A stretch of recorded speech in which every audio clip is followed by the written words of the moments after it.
जय श्री राम। हम बात कर रहे हैं बाबरी मस्जिद और इससे जुड़ी घटनाओं के बारे में। इस वक्त पूरा भारत श्री राम की मूर्ति की प्राण प्रतिष्ठा को लेकर खुशियों में सराबोर है। ऐसे में क्यों न इतिहास की गलियारों में एक बार घूम लिया जाए। इसका इतिहास का एक पन्ना विवादित भी है। और उज्जैन के राजा विक्रमादित्य पर पूरे भारत पर उनका शासन था।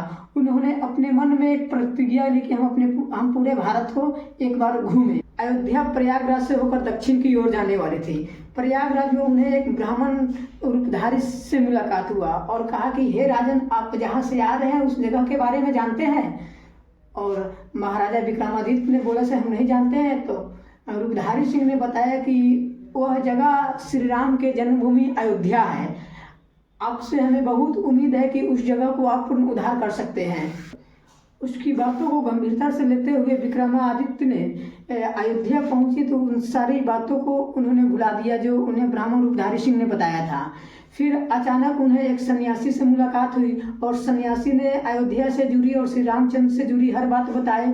और विक्रमादित्य ये जानना चाहा कि हमें कैसे मालूम चलेगा कि यहाँ पर श्री राम जी का जन्म हुआ था। तो सन्यासी ने बताया कि पहले आप एक सफ़ेद गाय लेकर आइए और सफ़ेद गाय को पूरे अयोध्या में घुमाइए। जहाँ से उन्हें स्वतः थान से दूध निकलने लगेगा वहीं पर श्री रामचंद्र जी का जन्म हुआ। ठीक वैसे ही विक्रमादित्य ने किया। एक सफ़ेद गाय मंगवाए। पूरे सफ़ेद गाय को पूरे अयोध्या में घुमाया गया। एक जगह पर गाय के थान से स्वतः दूध गिरने लगा। विक्रमादित्य समझ गए कि यहीं पर भगवान श्री रामचंद्र जी का जन्म हुआ था। और विक्रमादित्य ने यह प्रण लिया कि यहाँ पर हम एक भव्य मंदिर का निर्माण कराएंगे। उस मंदिर का स्वर्ण शिखर इतना विशाल था कि करीब 80 किलोमीटर दूर से देखा जा सकता था। इसका जिक्र रुद्रयामल ग्रंथ में भी दिखाई पड़ता है। आज हम उन तारीखों की बात कर रहे हैं जिन्होंने मौजूदा समय में राम मंदिर का स्वरूप निर्धारित करने में मदद की है। अधिकतर लोगों को लगता था कि यह विवाद 70 सालों से चला आ रहा है, लेकिन इसकी नींव असल में 16वीं सदी में रख दी गई थी। मुगल वंश के संस्थापक बाबर की सेनापति 1528 ईस्वी में मीर बांकी ने मंदिर को एक गुंबद को तोड़कर मस्जिद का निर्माण कराया। अब जो इतिहास शुरू होने वाला था वह लंबी लड़ाई के साथ साथ विध्वंस की कहानी का नायक गाथा कहने वाला था। 1853 से लेकर 1855 के बीच अयोध्या में मंदिर मस्जिद का विवाद और हिंदू मुस्लिम का विवाद शुरू होता है। पली गोपाल की एक किताब anatomy of confliction Ayodhya and the rise of communal politics in India में भी इसका जिक्र देखने को मिला। 18वीं सदी के लगभग पूरे भारत में हिंदू मुस्लिम मंदिर मस्जिद की लड़ाई शुरू हो गई थी, खासकर अयोध्या में। 1885 में रामलला से संबंधित केस कोर्ट में पहुंच गया।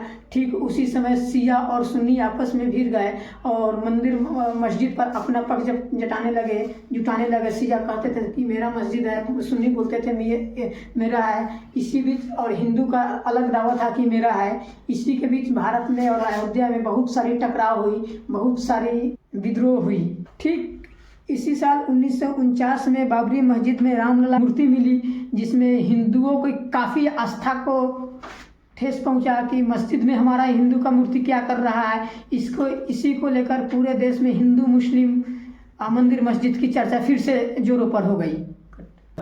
फिर 6 दिसंबर 1992 ईस्वी में कार सेवकों ने अयोध्या के बाबरी मस्जिद के जो ढांचे थे उसको गिरा दिए और वहाँ पर अस्थायी रूप से मंदिर का निर्माण किया, जिसको लेकर पूरे देश में एक विद्रोह का माहौल दिखाई दिया। हिंदू मुस्लिम मंदिर मस्जिद का आगाज फिर से शुरू हो गया।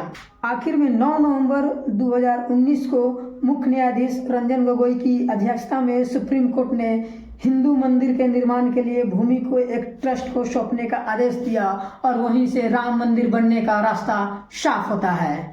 और 22 जनवरी 2024 को भव्य राम मंदिर में प्राण प्रतिष्ठा है। इसको लेकर पूरे देश में एक अलग माहौल बनाया जा रहा है। पूरे देश में दीपावली की तरह दीपोत्सव करने की तैयारी है।